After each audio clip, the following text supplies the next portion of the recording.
Ayun na nga, no. Ito, bumili tayo ng taihan. Taihan ng pusa. Tingnan natin. Kasi lumalabas ang kanyang mga tae. Dun sa isa lang taihan. Yung bumili tayo ng mas malaki.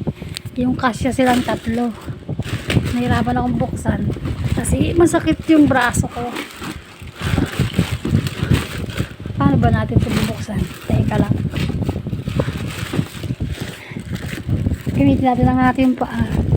Kasi isa lang ang gamit natin kamay. Isang kamay ay may hawak na cellphone. Aray! Kala mo batya. So nahulog ang wallet ko. Pero pagka tumahay sila dito, utang ina, di nalalabas ang tae nila.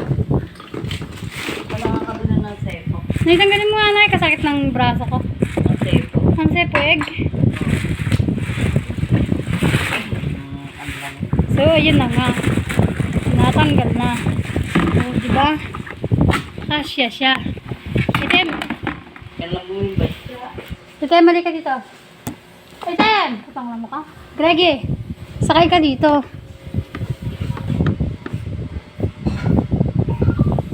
Masakit ang aking braso. Siguro naman yung tayo nyo hindi nalalabas.